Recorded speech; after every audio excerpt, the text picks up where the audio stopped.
Hello everyone, my name is Marie. I'm a French graphic designer living in the UK, and I opened my Etsy shop in December 2020, where I sell printable planners like this, and this.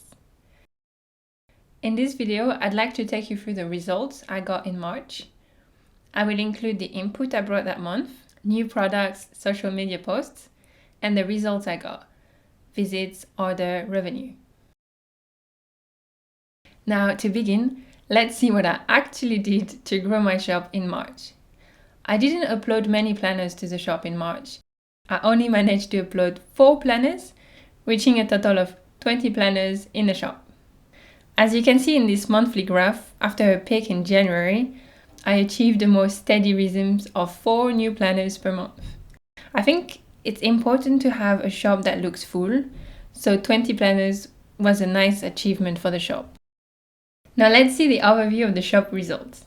There was a big shift starting from March, and we can already see it with the number of visits. My shop got 175 visits in March, which is almost double the visits I got the 2 previous months.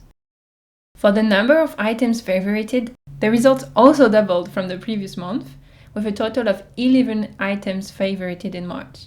But the biggest change for me was the orders. I got a total of 8 orders that month, which amounted to 11 products sold. Also, it was the first month I got an order of multiple items. And if we compare to the number of orders in the previous months, it is quite the increase. I cannot tell you how happy I was with these new results.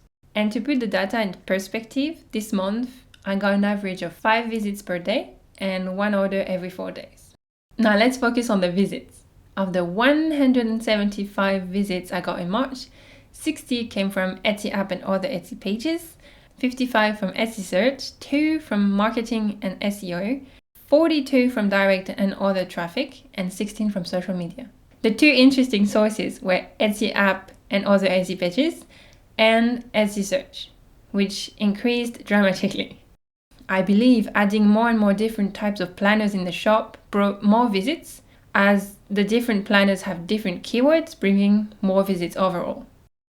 When we look at the breakdown of the visits, we can see that the most part of my visits come from Etsy app and other Etsy pages and Etsy search, which means that Etsy indeed brought 67% of the traffic and I only brought 33%.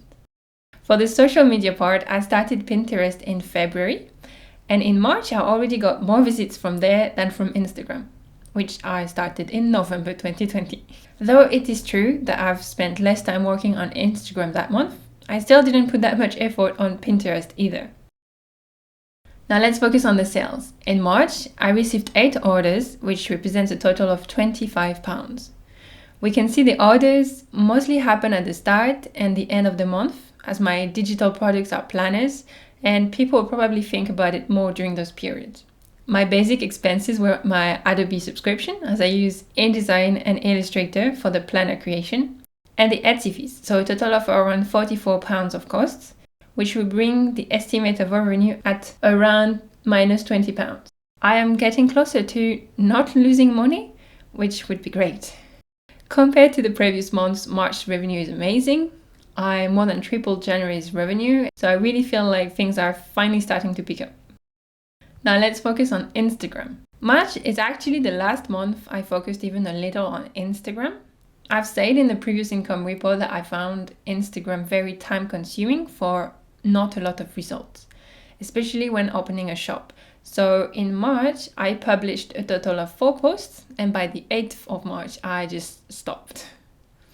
As a result, I only got a total of 11 new followers and 7 visits to the shop directly from Instagram. In the future, if I come up with an Instagram routine that doesn't feel too time consuming for me, I might come back to Instagram, but at the moment, I do not want to focus on it. In March, I created around 7 Pinterest pins and posted them on Pinterest. The results were very promising, but probably came from the pins I posted the previous months. I got a big increase in impressions, meaning more people viewed my pins.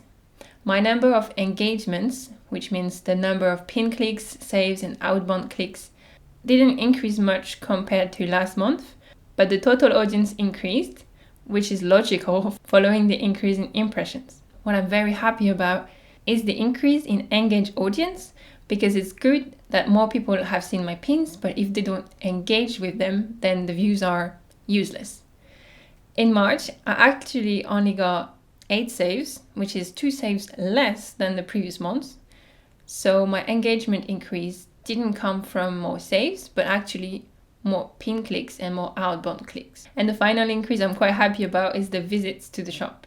9 visits is not much, but as long as it's better than the previous month, I'm not complaining. We are moving forward. So overall, quite a nice second month on Pinterest. Now onto YouTube. I finally started posting on the channel in March with one video, very last minute, on the 31st of March. So not many results to show you, just the results for that one day. 8 views and 2 new subscribers who were probably my boyfriend and one lovely friend I met on Instagram. That's it for the income report of March. It is my best month so far on Etsy and it feels very promising for the future. Don't hesitate to tell me about how your own business journey is going, even if you haven't started it yet. And I'll see you for the next month's report. Stay safe, take care, bye bye!